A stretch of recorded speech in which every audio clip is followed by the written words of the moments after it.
السلام علیکم خواتین و حضرات، آج ہم مرزا غالب کی جو غزل آپ کے لیے لے کر یہاں حاضر ہوئے ہیں اس کا پہلا شعر ہے: بلا سے ہیں جو یہ پیش نظر در و دیوار، نگاہ شوق کو ہیں بالوں پر در و دیوار۔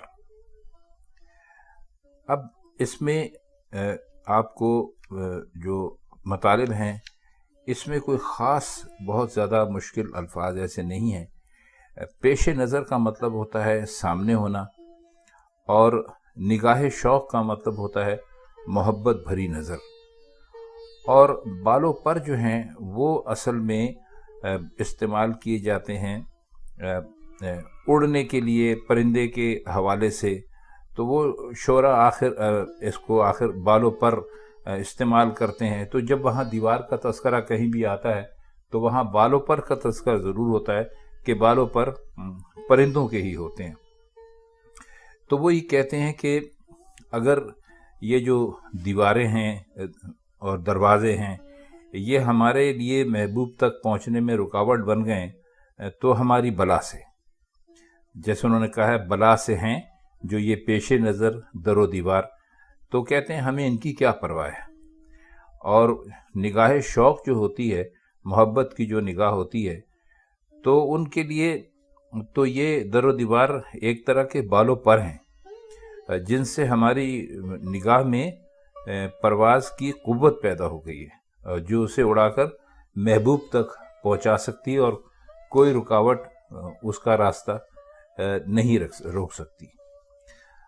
اصل میں وہ کہنا یہ چاہ رہے ہیں کہ کسی مقصد کے لیے سچا جذبہ دل میں موجود ہو تو رکاوٹ جذبے کو تیز تر کر دیتی ہے، یعنی انسان کو جس چیز سے روکا جائے اس کے لیے وہ اور بھی زیادہ شوق میں آ جاتا ہے، اور یہ بالکل درست ہے۔ خصوصاً عشق کے معاملات میں تو یہ عام چیز ہے۔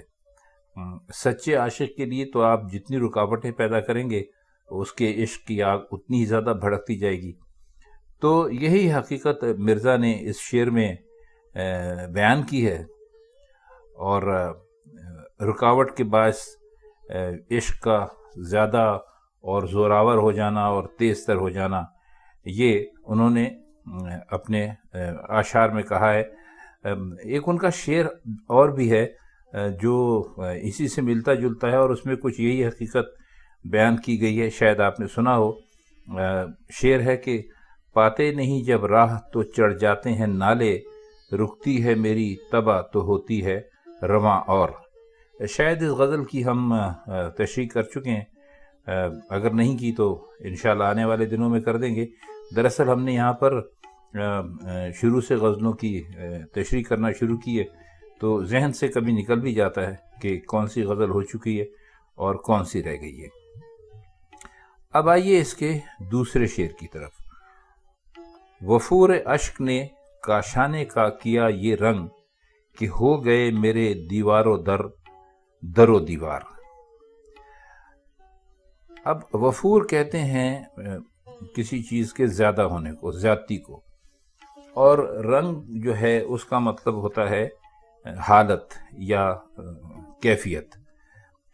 تو وہ اس شعر میں کہہ رہے ہیں کہ آنسوؤں کی جھڑی لگ گئی اور ایسا ایک سیلاب اس سے بہا کہ میرے گھر کی ہر شے اوپر نیچے ہو گئی، تلپٹ ہو گئی۔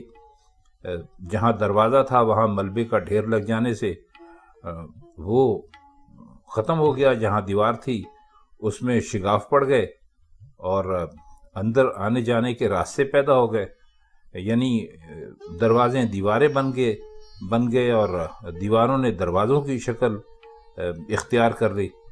تو اب یہ دیکھیے کہ دو لفظوں کے الٹ پھیر سے کتنا خوبصورت اور کتنا اچھا مضمون انہوں نے پیش کیا ہے کہ ہو گئے میرے دیوار و در و دیوار۔ تو بہت عمدہ شعر ہے، امید ہے کہ آپ کی سمجھ میں یہ آ گیا ہوگا۔ اب اگلا شعر لیتے ہیں۔ نہیں ہے سایہ کہ سن لو نوید مقدم یار، گئے ہیں چند قدم پیشتر در و دیوار۔ اس میں نوید جو ہے وہ کہتے ہیں خوشخبری کو، اور مقدم جو ہے یہ آمد کو کہتے ہیں، کسی کے تشریف لانے کو۔ اس میں اور کوئی مشکل لفظ نہیں ہے۔ تو وہ جو کہہ رہے ہیں اس کا مطلب یہ ہے کہ میرے گھر کے در و دیوار کا جو بھی سایہ پڑ رہا ہے اسے سایہ نہیں سمجھنا چاہیے، بلکہ یہ محبوب کی تشریف آوری کی خبر پہنچی تو در و دیوار آگے بڑھ کر ان کے استقبال کے لیے چند قدم آگے بڑھ گئے ہیں۔ تو معلوم ہے کہ خاص ہستیوں کے استقبال، آپ بھی جب کسی خاص ہستی کا استقبال کرتے ہیں تو ہمیشہ چند قدم آگے بڑھ کر کیا جاتا ہے۔ یہ ایک ہمارے یہاں عزت دینے کا طریقہ ہے۔ چنانچہ مرزا کے در و دیوار بھی سائے کی شکل میں آگے بڑھ گئے۔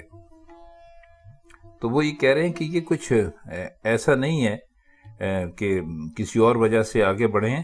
ہم نے اپنے محبوب کے آنے کی جب خبر سنی ہمارے در و دیوار نے، تو وہ ایک دم ہی یعنی آگے بڑھ کر انہوں نے محبوب کے استقبال کے لیے اپنے آپ کو بہت زیادہ بڑھا دیا۔ اب اس کا ایک شعر ہے کہ نہ پوچھ بے خودی عیش مقدم سیلاب، کہ ناچتے ہیں پڑے سر بسر در و دیوار۔ اب ہم آپ کو ابھی مقدم کا مطلب بتا چکے ہیں کہ اس کا مطلب ہوتا ہے استقبال کرنا، اور کسی کی تشریف آوری کے لیے آگے بڑھ کر اس کو ملنا۔ تو بس وہ یہ کہہ رہے ہیں کہ بس یہ سمجھ لیجئے کہ سیلاب آ رہا ہے، اور اس کے آنے کی خوشی میں در و دیوار پر جو بے خودی سی طاری ہو گئی ہے اس کے بارے میں مجھ سے نہ پوچھیے۔ بس یہ سمجھ لیے کہ انہوں نے ناچنا شروع کر دیا ہے۔ اب در و دیوار کے سر بسر ناچنے سے ظاہر ہے کہ سیلاب نے بنیادیں تک ہلا دیں، اور ایک چیز جو تھی وہ یعنی اس سے برباد ہو کر، اس سے ہل کر زلزلے کی صورت اختیار کر کے گرنے لگی۔ تو یعنی سیلاب گھر میں جو کیفیت پیدا کر سکتا تھا وہ اس نے پیدا کر دی، اور گھر جو ہے وہ گرنے کے قریب ہو گیا۔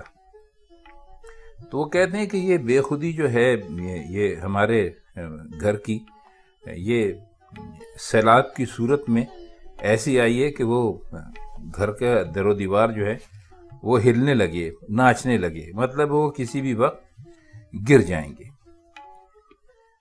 اچھا، اس کا آخری شعر ہے کہ نہ کہہ کسی سے کہ غالب نہیں زمانے میں، حریف راز محبت مگر در و دیوار۔ اس میں کوئی خاص بہت مشکل الفاظ تو ایسے ہیں نہیں کہ ہم جس کی معنی آپ کی خدمت میں پیش کریں۔ حریف راز محبت کا مطلب ہوتا ہے، حریف تو آپ جانتے ہیں کہ دشمن ہوتا ہے، راز محبت یعنی محبت کے راز کا۔ تو وہ اصل میں کہہ یہ رہے ہیں کہ اپنے آپ کو مخاطب کر کے کہ غالب تو اپنا راز محبت کسی سے بیان نہ کر، کیونکہ دنیا میں کوئی بھی اس راز کو چھپا کر رکھنے کے قابل نہیں ہے، اور کسی پر بھروسہ نہیں کیا جا سکتا۔ ہاں، در و دیوار کو تو قابل اعتماد سمجھ سکتا ہے، لیکن ان سے بات چیت کا کوئی فائدہ یوں نہیں ہے کہ نہ وہ سنتے ہیں نہ وہ بیان کر سکتے ہیں۔ تو آپ نے فارسی کی وہ مثال سنی ہوگی کہ دیوار ہم گوشت دارد، تو اس کا یہ مطلب یہ نہیں ہے کہ واقعی دیوار کے کان ہوتے ہیں، بلکہ یہ راز چھپائے رکھنے کے میں ایک طرح کی ایک مبالغے کی صورت کہہ لیجئے تو وہ ہے۔ تو خواتین حضرات، یہ تھی مرزا کی آج کی غزل اور اس کے چند اشعار جن کے مشکل الفاظ کی معنی ہم نے بیان کرنے کی کوشش کی اور کچھ اس کی شرح بھی کرنے کی کوشش کی۔ تو اب اگلی غزل تک کے لیے ہم آپ سے اجازت چاہتے ہیں۔ اگلی غزل میں انشاءاللہ تعالی آپ سے پھر ملاقات ہوگی، تب تک کے لیے اللہ حافظ۔